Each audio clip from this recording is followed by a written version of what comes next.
amis téléspectateurs, bonsoir. Bienvenue dans le train de la rhapsodie des réalités. Jésus-Christ est le Seigneur des seigneurs, le Roi des rois. Lui seul règne à jamais. L'avez-vous dans votre vie? Oh, alléluia. Je vous invite à faire cette prière avec moi avant de commencer notre émission. Seigneur notre Dieu, nous te bénissons. Merci pour ton amour pour nous. Tu nous as aimés le premier. Oh, alléluia. Béni sois-tu pour cette journée merveilleuse et excellente que tu nous as donnée. Nous avons triomphé aujourd'hui. Alléluia. Et ce soir, nous sommes prêts pour recevoir ta parole qui transforme. Elle change nos vies au nom de Jésus. Amen. Chers amis, vous serez transformés, changés ce soir. Recevez tout simplement la parole de Dieu à travers la rhapsodie des réalités. Ce soir, notre émission va couvrir la semaine de la rhapsodie des réalités du 16 au 22 juillet. 16 au 22 juillet. Et sans plus tarder, je vous invite à prendre votre copie de la rhapsodie des réalités. Et le premier numéro de ce soir est celui du vendredi 16 juillet où le thème de la rhapsodie des réalités était la nature de Dieu en vous. Oh, alléluia. L'écriture de ce jour est 2 Pierre chapitre 1, le verset 4, qui dit « Lesquels nous assurent de sa part les plus grandes et les plus précieuses promesses, afin que par elles vous deveniez participants de la nature divine. » Oh, alléluia. Nous sommes des participants de sa nature. Merci Seigneur. Le pasteur Chris nous dit aujourd'hui, chaque homme a l'intuition qu'il est plus grand qu'un animal, qu'il est plus qu'un animal. Il est plus qu'un animal et il a raison. Jésus est l'incarnation même de la nature divine, la révélation même de Dieu, l'image expresse de la divinité, le rayonnement de la gloire de Dieu. Alléluia. Il est devenu un exemple vivant pour nous, afin que nous puissions voir et contempler le plan, le dessein et l'attente de Dieu.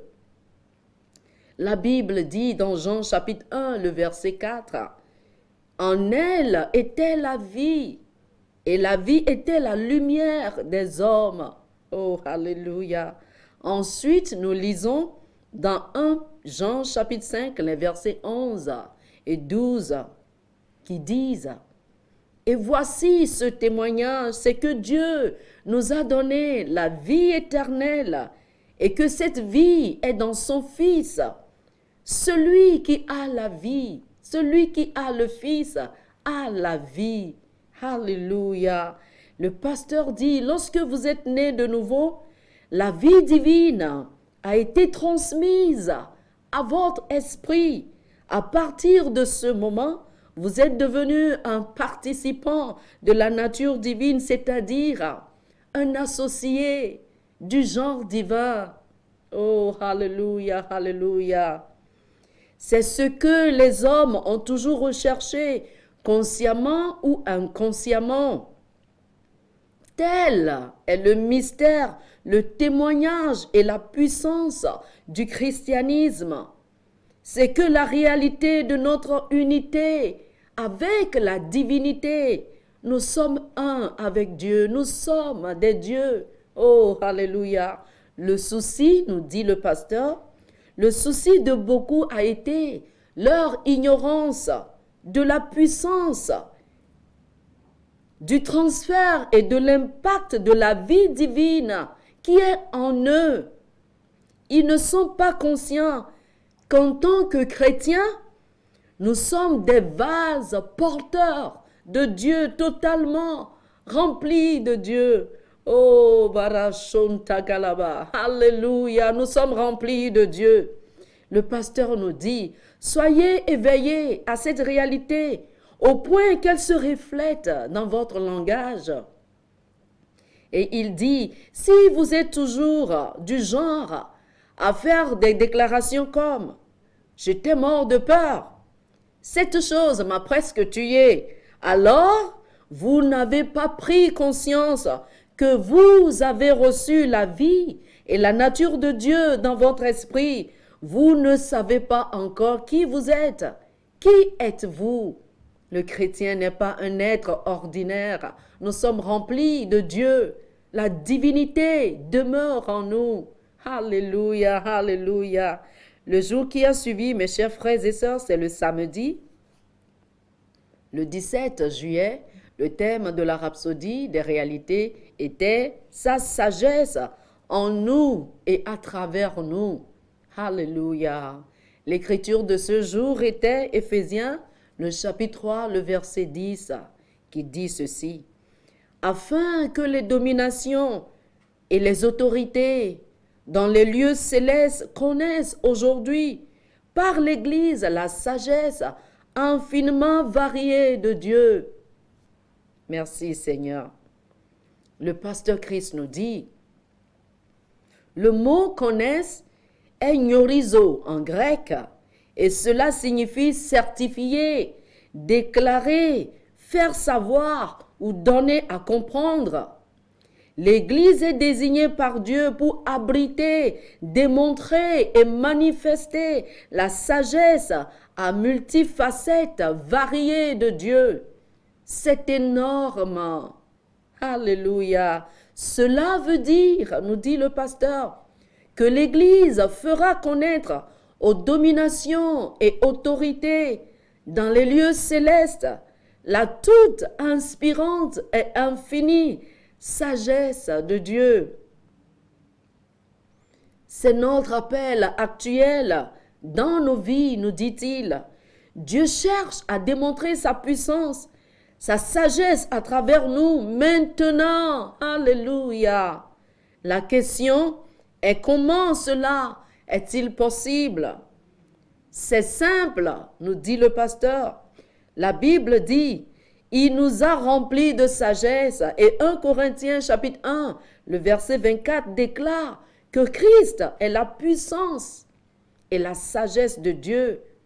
Christ en vous, nous dit-il, c'est la merveilleuse réponse de Dieu aux besoins de l'humanité. Vous êtes cette réponse dans votre maison, cette réponse sur votre lieu de travail, là où vous êtes. Vous êtes la réponse de Dieu, la sagesse de Dieu. Oh, alléluia. Le pasteur nous dit, Christ en vous est votre gloire et votre sagesse. Jusqu'à ce que vous ne compreniez ceci, vous pourriez ne jamais en profiter. C'est la raison pour laquelle il y a beaucoup de chrétiens qui agissent de manière confuse dans la vie, marchant dans les ténèbres, alors qu'ils sont la lumière du monde. Je suis la lumière du monde. Je suis une ville bâtie sur la colline. Je brille. Oh, alléluia. Dites-le avec moi. Je brille. Alléluia. Christ a été fait pour vous sagesse. Comme vous pourrez le dire simplement, je suis la justice de Dieu en Christ. Soyez prompts à affirmer que cette ressource divine, vitale, c'est-à-dire la sagesse de Dieu, est déposée dans les profondeurs de votre esprit humain et exprimée dans votre marche quotidienne. Nous sommes la sagesse de Dieu comme Christ est la sagesse de Dieu. Oh, alléluia! Le dimanche, mes chers amis, le dimanche le 18 juillet, le thème de la rhapsodie des réalités était « Soyez conscients du spirituel ». L'écriture du jour était 1 Pierre chapitre 5, le verset 8 qui dit ceci. « Soyez sobres, veillez. Votre adversaire le diable rôde comme un lion rugissant, cherchant qui il dévorera. » Dans Luc, le chapitre 13, le pasteur nous dit qu'une femme courbée entra dans la synagogue. La Bible dit que depuis 18 ans, elle ne pouvait pas se redresser. Mais Jésus savait que son problème était spirituel. Alors il a dit à ceux qui étaient présents dans Luc, le chapitre 13, le verset 16, il a dit, « Et cette femme qui est une fille d'Abraham et que Satan tenait liée depuis 18 ans, ne fallait-il pas la délivrer de cette chaîne le jour du sabbat ?» Et le pasteur nous demande, qui aurait pu penser que c'était un esprit d'infirmité qui la tenait liée? Les médecins seraient en train d'essayer de découvrir ce qui est arrivé à ses os, à ses muscles, à ses tendons ou à ses ligaments, faisant des examens futiles. Mais Jésus a décelé que c'était un esprit d'infirmité. Il est important que vous ayez le discernement spirituel, nous dit le pasteur. Ayez une mentalité spirituelle. Vous avez le Saint-Esprit vivant en vous. Il est l'esprit de connaissance. Grâce à la révélation et à l'illumination qu'il apporte à votre esprit, vous pouvez connaître la vérité concernant n'importe quelle situation. Il est l'esprit de vérité et une partie de son ministère dans votre vie est de vous guider dans toute la vérité. Alléluia. De cette façon, vous pouvez toujours savoir ce qui se cache derrière un problème ou une situation particulière. Et le pasteur nous dit, il ne suffit pas tout simplement de savoir ce qui se cache derrière le problème ou qu'un cas soit spirituel, ça ne suffit pas. Apprenez de ce que Jésus a fait. La Bible nous dit dans Luc chapitre 13, du verset 12 au verset 13, la Bible dit, « Lorsque Jésus la vit, Jésus lui adressa la parole et lui dit, « Femme, tu es délivrée de ton infirmité. » Et il lui imposa les mains. À l'instant, elle se redressa et glorifia Dieu. Alléluia. Et le pasteur dit, Jésus a dit que la femme était liée par le diable. Et si son diagnostic était faux, sa prescription ou sa réponse n'aurait donné aucun résultat. Jésus a toujours interprété et traité le problème à partir d'une position spirituelle. De même, vous devez être spirituel et avoir une mentalité spirituelle. Écoutez l'Esprit de Dieu, étudiez et méditez les Écritures, priez souvent en esprit et votre vigilance et votre sensibilité spirituelle seront toujours au top niveau. Merci Seigneur Jésus, alléluia. Le lundi, le 19 juillet, c'est le jour qui a suivi. Le thème de la rhapsodie des réalités était « Mettez le royaume en premier ». L'écriture de ce jour est Philippiens chapitre 2, du verset 19 au verset 21 qui dit « J'espère dans le Seigneur Jésus vous envoyer bientôt Timothée, afin d'être encouragé moi-même en apprenant ce qui vous concerne, car je n'ai personne ici qui partage mes sentiments pour prendre sincèrement à cœur votre situation. Tous, en effet, cherchent leurs propres intérêts et non ceux de Jésus-Christ. Quelle écriture! Quelle écriture! Le pasteur Chris nous dit, quand j'ai découvert l'écriture ci-dessus, il y a de nombreuses années, cela a attiré mon attention. Paul était profondément préoccupé par l'église de Philippe et désirait leur rendre ministère. Mais il ne pouvait pas leur rendre visite personnellement car il était en prison. Puis il leur dit, Timothée est celui que je peux vous envoyer parce que les autres cherchent leurs propres intérêts, pas les choses qui sont à Jésus-Christ. Comme c'est édifiant. Il y a beaucoup comme ça dans l'Église aujourd'hui, nous dit le pasteur. Ils cherchent leurs intérêts et vivent pour eux-mêmes. Ils sont égoïstes. Pourtant, la Bible dit dans 2 Corinthiens, chapitre 5, le verset 15, que Christ est mort pour tous, afin que ceux qui vivent ne vivent plus pour eux-mêmes, mais pour celui qui est mort et ressuscité pour eux. Alléluia, je vis pour Christ, je vis pour le Seigneur. Merci, oh mon Dieu. Et le pasteur nous dit, les gens égoïstes ne peuvent pas marcher dans la vérité et ne peuvent pas vraiment marcher dans l'amour. L'égoïsme est contraire à la parole de Dieu. Lorsque vous rêvez de quelque chose que vous voulez faire, même si cette chose que vous voulez faire, c'est pour Dieu, il est important de vous demander quelle est votre véritable motivation. Vous pouvez vous retrouver à lutter entre l'amour de Dieu et l'amour de vous-même, à lutter entre servir Jésus ou servir vos propres intérêts. C'est ce à quoi Paul faisait allusion. Il ne pouvait choisir que Timothée parmi les nombreuses personnes qu'il avait avec lui. Alléluia. Paul était convaincu que Timothée ferait le travail d'un cœur pur.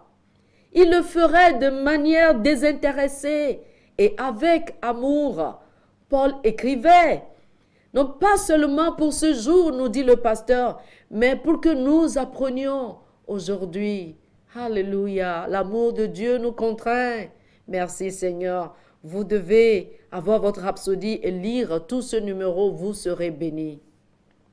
Le mardi, le 20 juillet, le thème de la rhapsodie des réalités était « Assujettissez votre corps ». Assujettissez votre corps. L'écriture de ce jour était 2 Pierre, le chapitre 1, les versets 5 et 6 qui nous disent « À cause de cela même, faites tous vos efforts pour joindre à votre foi la vertu, à la vertu la science, à la science la tempérance, à la tempérance la patience, à la patience la piété. » Alléluia. Le pasteur nous dit que la tempérance vient du mot grec ekrateia, et ce qui veut dire contrôle de soi, la capacité et la volonté de contrôler vos impulsions, de retarder les gratifications immédiates pour un gain à long terme.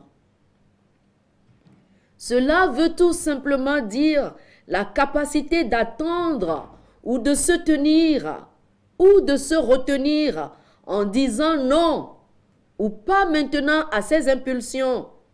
C'était cela la vertu démontrée par Moïse après qu'il ait été élevé dans la maison de Pharaon en tant que prince.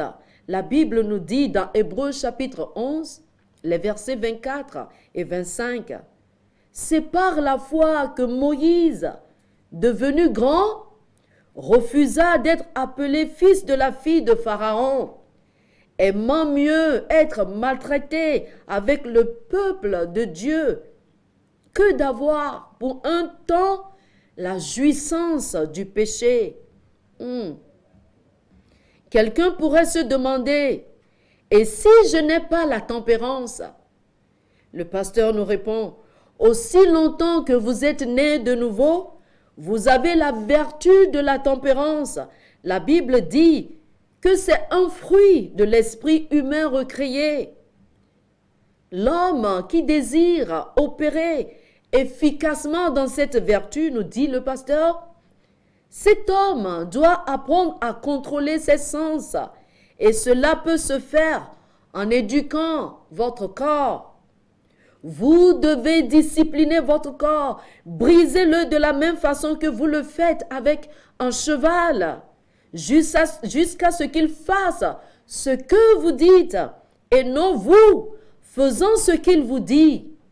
Si votre corps ne peut pas être assujetti, cela veut dire que vous êtes esclave de votre corps et vous ne pouvez pas faire quelque chose de sérieux pour le Seigneur si vous êtes contrôlé par votre corps. Assujettissez votre corps. Oh, chers amis, vous devez lire tout ce numéro. Alléluia. Le mercredi, hier, le thème de la rhapsodie des réalités était « Soumettez-vous à sa justice ». Alléluia. L'écriture du jour est Jacques, le chapitre 2, le verset 23 qui dit « Ainsi s'accomplit ce que dit l'écriture.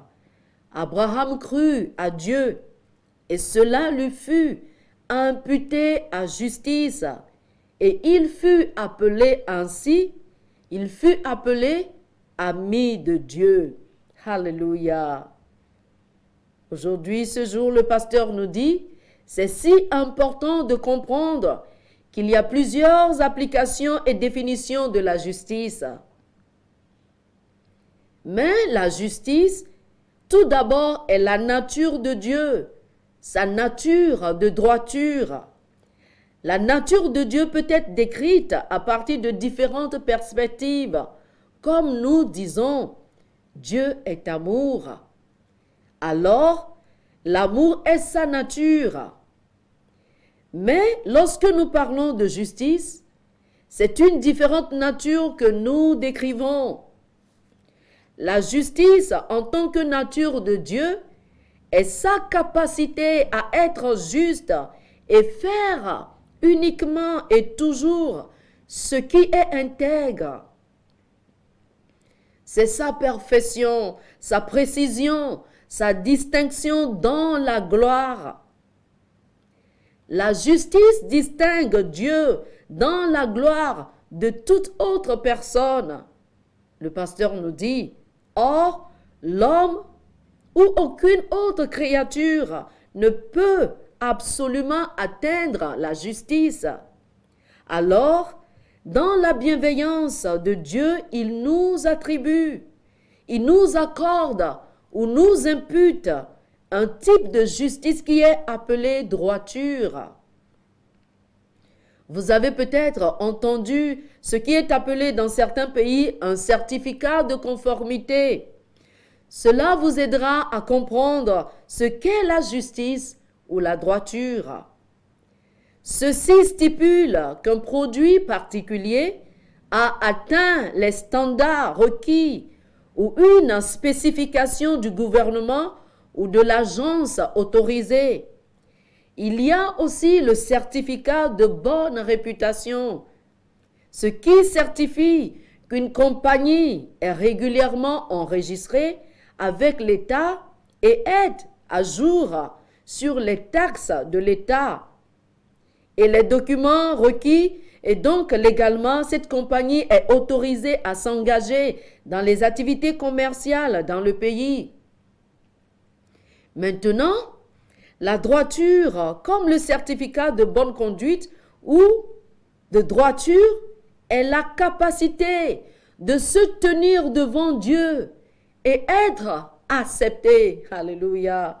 À présent, nous pouvons communier avec lui sans peur ni honte. La plus belle partie est qu'il n'a pas attendu que vous respectiez ou remplissiez les conditions. Alléluia. Il dit, Dieu n'a pas attendu qu'on remplisse les conditions nécessaires. Il n'a pas attendu qu'on atteigne les standards requis d'abord. Il vous a déclaré juste à cause de ce que Jésus a fait à votre place. Gloire à Dieu, oh alléluia. Nous sommes déclarés justes en Jésus-Christ. Le pasteur dit, c'est le don de Dieu, un don de grâce imparti à tous les hommes, lequel devient effectif à partir du moment où la personne se soumet à la Seigneurie de Jésus-Christ. L'avez-vous reçu? Recevez sa justice aujourd'hui en proclamant la seigneurie de Jésus dans votre vie. Oh, alléluia. N'attendez pas, chers amis, aujourd'hui, c'est le jour du salut. C'est le jour du salut aujourd'hui. Aujourd'hui, le jeudi, le 22 juillet, le thème de la rhapsodie des réalités est les saints à l'œuvre.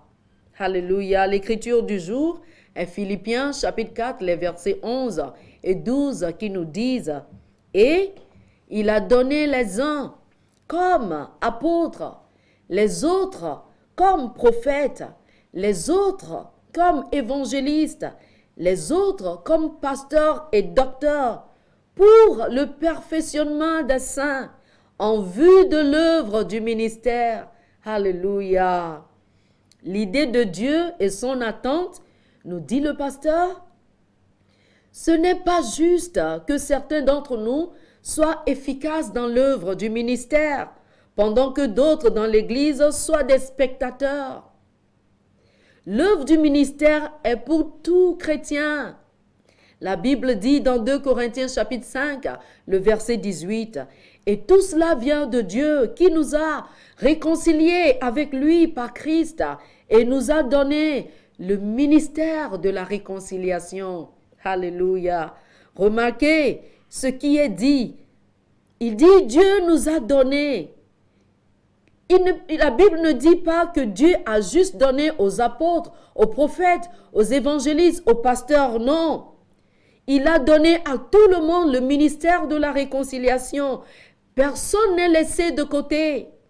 Son objectif, en nous enseignant sa parole, est pour que nous soyons élevés pour vivre la vie du royaume. J'aime ceci. C'est pour que nous assujettissions ce monde et établissions sa justice sur la terre et dans le cœur des hommes. Alléluia. Le pasteur dit, c'est votre temps pour briller maintenant plus que jamais avec la lumière de l'évangile, amenant les hommes et les femmes dans le royaume. Partout où vous êtes, que les hommes voient vos bonnes œuvres et glorifient votre Père qui est dans les cieux, comme la Bible dit dans Ésaïe chapitre 60, le verset 3. Des nations marchent à ta lumière et les rois à la clarté de tes rayons. En d'autres termes, à mesure que vous manifestez Christ partout, portant la vérité de son glorieux évangile, les hommes passeront des ténèbres à la lumière et de la puissance de Satan à la gloire de Dieu. Oh, alléluia, alléluia, alléluia, nous sommes la lumière du monde. Chers amis, c'est le jour du salut. Vous devez recevoir Jésus-Christ. Vous ne pouvez pas juste exister, commencer à vivre. Et vous ne pourrez jamais vivre sans avoir Jésus dans votre vie. Oh, alléluia. Faites cette prière avec moi, s'il vous plaît, si vous voulez que Jésus vive en vous. Si vous voulez qu'il soit le maître de votre vie, dites ceci, ô Dieu, je crois en Jésus. Je crois qu'il est mort pour moi et qu'il est ressuscité pour moi. Aujourd'hui, je proclame sa seigneurie dans ma vie. Je déclare que j'appartiens à Dieu. Dorénavant, je deviens une nouvelle créature à partir de ce jour et je reçois la vie éternelle dans mon esprit. Merci, ô Dieu. Alléluia, alléluia. Oh, alléluia. Vous avez reçu la vie de Dieu, la nature de Dieu, si vous avez fait cette simple prière. Nous avons beaucoup d'informations pour vous. Appelez-nous sur les numéros qui s'affichent sur votre écran. Si vous avez fait cette prière avec moi, nous avons un livre pour vous, un cadeau de la part du pasteur Chris. Maintenant que vous êtes né de nouveau, c'est le titre du livre. Et si vous avez besoin d'une copie électronique ou une copie physique de la Rhapsodie des réalités, appelez-nous. Que le Seigneur vous bénisse, chers amis, qu'il vous remplisse de sa gloire et de sa grâce, qu'il accomplisse les désirs de votre cœur. Au nom de Jésus, Amen, Amen.